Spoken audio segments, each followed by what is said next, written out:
Good morning, good afternoon, and good evening. This is Burning Questions. This is a little bit, what's amateur hour? Not great with technology. Haven't been able to get it going in the studio, but I'm still talking into a mic that isn't working, so it still looks like something's happening here. Whether you're celebrating a win or shoveling in the stables, you want your staff to look their very best, and you do that. If you really want to do it with uniforms from Hip Pocket Workwear and Safety, they've got you covered. And others for clothing, protective equipment, and plenty more. Check out hippocketworkwear.com.au. Special guest, a man who can butcher the English language every now and then, but he's a very smart horseman. Alex Ashwood, how are you, mate? Oh, not too bad. Not too bad. Yourself, J-Bon? Pretty good. Kept you waiting for about 25 minutes just to build the anticipation. Andrew, how are you? Yeah, fine, thanks, J-Bon. I'm used to the wait. That's fine. Not an issue. You're going to start like that again, are you? Right, okay. And Skeeter, how are you? Very well, thanks, Bon. Nice to have you join us, and it's going to be a good show. I've just got a feeling. You know why Andy's upset with me? Because he's read the form comment about Majestuoso. Most of it was kind. There were a couple of little negative elements. That's the first question on the Burning Questions today. Will Madge mind his manners? And is the nephew racing so well that it may not matter if he does? Andrew Patrick Gath, you have the floor. Yeah, I'm sure his manners would be fine. Sort of come out of the blue last start when he galloped out. He hasn't done that for a long time. Nephew of Sunoco is absolutely flying. It's getting better each run, even though it's over 100 starts. It was terrific last week, sitting in the death running fast time. So going to be pretty hard to beat. But I'm pretty confident Majestuoso is good enough to get the job done. And I expect that he can be winning on Saturday night. How confident that he'll do everything right? 99.9%. What's that in a price? That's $1.001. That's wow. You might be able to help out here, Albie, because nephew of Sunoco looks the leader, but you might have something to say about that with Humble Lad, something that you are not. I'll be looking to go forward and find the front. If I do find the front, you'll be trying to find the front, Albie. Yes, and if I do wow, change of tactics. And if I do find the front, I'll be happy to keep it, but there's a small chance I probably won't find the front because All Cashed Up gets out pretty well and probably wants to let nephew Sunoco go to the top because he's racing in so good form at the moment. But in saying that, Andy's horse is probably the best horse in the race by 20 metres, and if he does everything right, he should just brain him, I feel. 20 metres. Dang, 99.9. What price are we getting? 99.99% chance he does everything right. Best horse by 20 metres. Open 250. What in the world, according to Garth? Skeeter, your thoughts?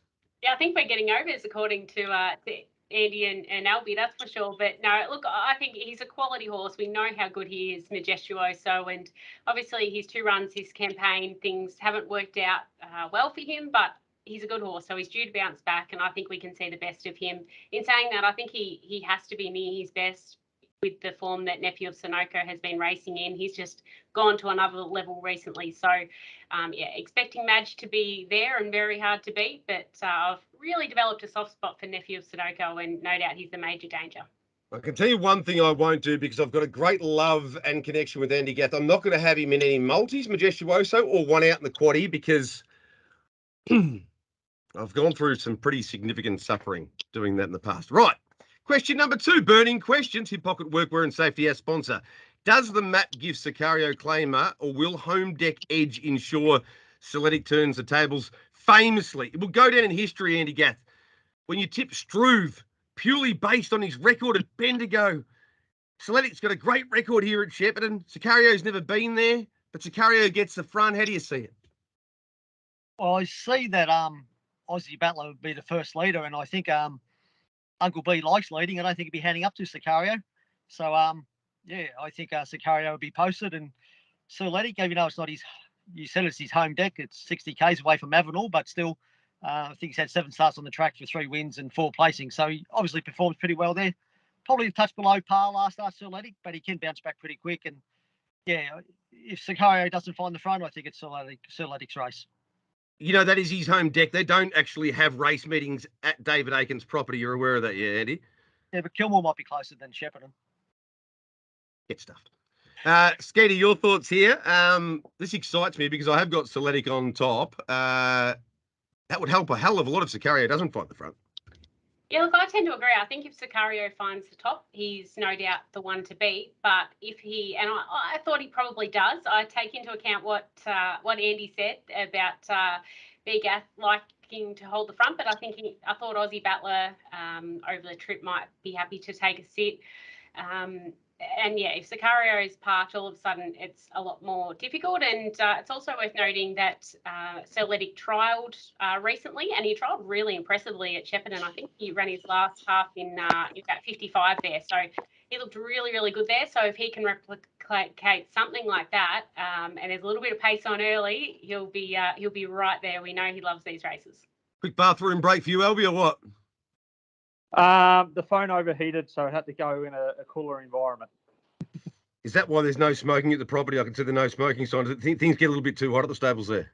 Yeah, a little bit sometimes. Taylor's a bit of a hothead, so yeah, it gets a bit hot in here. I'd play nice if I were you, Albie. I'd play nice. Your thoughts? Celtic versus Sicario. I reckon even if Sicario does lead, the helper might be reacting out because when he goes forward, he can get pulling anyway. So I'm with Celtic, and I'll tell you what, the information I'm getting here, great shock to me. You like to go forward. Brian Gath likes to hold the front. I'm learning a lot. I'm only new in the game, and I'm learning a lot about some of the drivers and their preferred tactics. What are your thoughts, Albie? There's going to be plenty of speed early, which is only going to help Celtic. So if Sicario gets left out, parked for a little bit, or has to do a bit of work to find the front, it's just going to make it a lot easier for Celtic to run over the top of him. I'll tell you what, I wonder if Kieran Manning will view this because she was on a couple of weeks back, and in the claimer, she made Sicario, I think, her best bet of the night with that wonderful little notepad where she'd written down a couple of her thoughts. Maybe she's with Sicario, but looks like we're leaning towards Celtic. Third question for the burning questions. It's all about you, Double A Battery. Which of Albie's runners in the first is better placed, and how will they be driven from their respective gates? Rock and Roll Tommy will go forward. He won a pretty easy race at Bendigo in the junior drivers race from taking a set. The Rock and Roll King's been trialling pretty good at the moment, so he'll probably press forward, and hopefully if he finds the top, he'll probably take some running down. He's probably the better one out of the two, actually. So we are expecting them with their gate speed to be leader behind leader in transit? Hopefully. Can Rock and Tommy rules, can it get past it? Like, how much is between them? About 10 metres. That's not the 20 metres for Majestuoso. That's half that, isn't it? Your thoughts here, Andrew? Yeah, going on their New Zealand form, Rock and Roll King was a lot better performed horse than the other one. So I think if he finds the top, he'll be too strong, in my opinion. So that's it. Do you occasionally watch a few Kiwi races in your spare time? Managed to come across these two, just recently when I was looking at a couple. So yeah. So, but yeah, I think Rock and Roll King's got good gate speed, and if it does, he'll be the one to beat. Is that jacket sponsored by Hurricane Harley, or what's going on there? No, it's a Helly Hansen. I thought I'd change sponsors this week. God bless you. You must be getting free clothes from everywhere from the Burning Questions experience. Skeeter, your thoughts here? Race one. Now, we messaged during the week, and I said 72 horses, 9 races. Easy work, and you said just hold your horses there, J-Bon. This is hard, and the first race is just about the hardest, but the information we just got from Albie is going to help no end.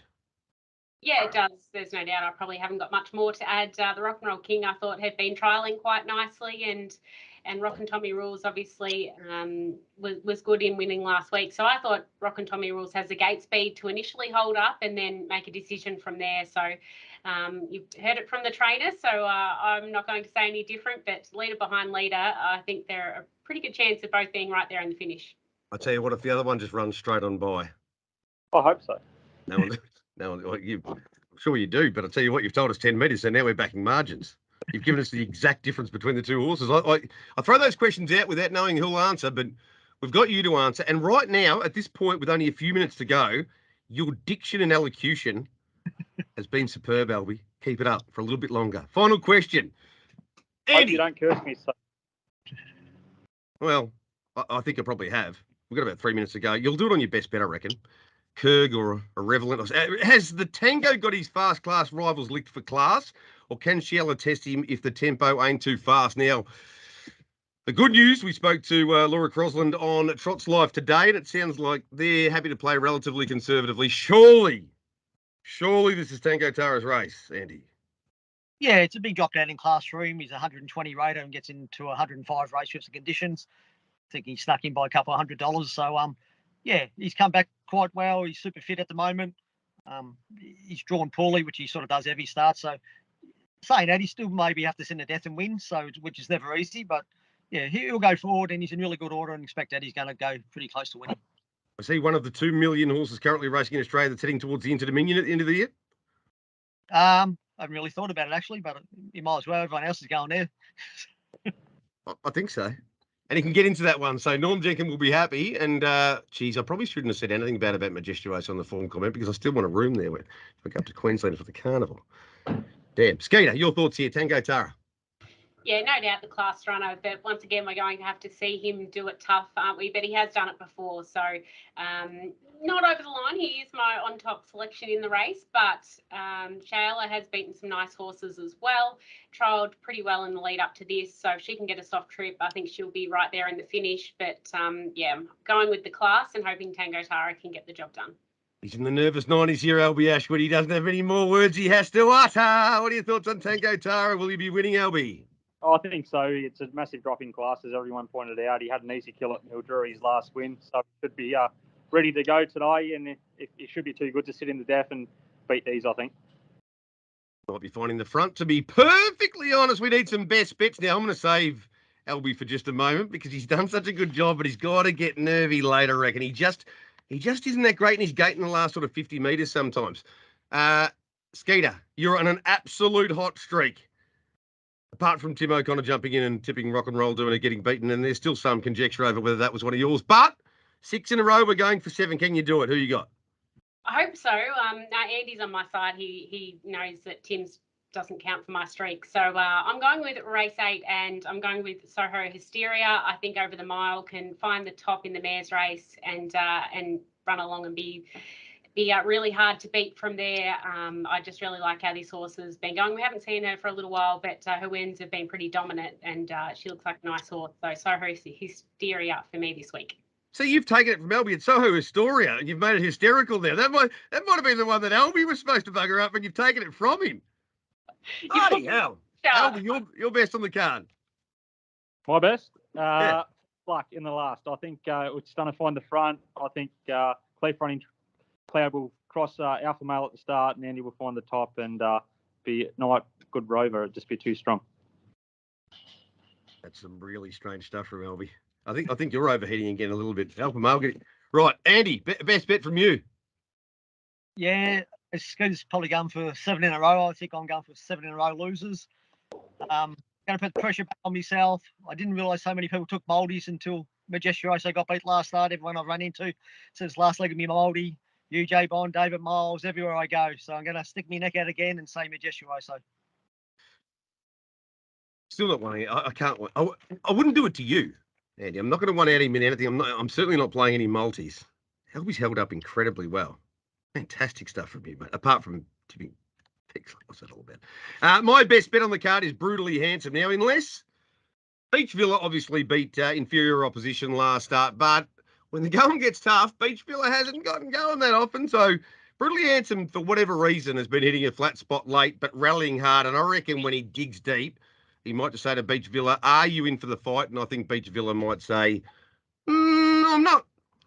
Albie, outstanding performance from you. I don't know what vocal coaching speech classes you've been going to, but they are working a treat. Give them a tip next time you go in for your next lesson. Will do. I'll pass on the good words.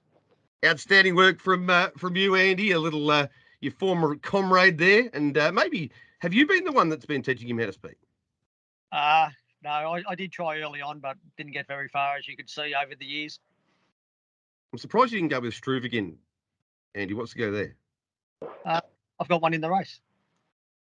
You've tipped against one of your... Anyway, we shouldn't do that, should we? And Skeeter, extremely well done for you, and good luck with trying to get 7 in a row. Thanks, Bon. No doubt Brutally Handsome absolutely can't possibly win because I can't get a best bet home. At least Andy had a really good run early doors. I pretty much just mozzed them. Well done to Albie Ashwood. Well done to Andy Gath. Well done to Nikita Ross, better known as Skeeter. That's been Burning Questions. I'm Jay Bon, and we were outstanding again. Hopefully you enjoyed.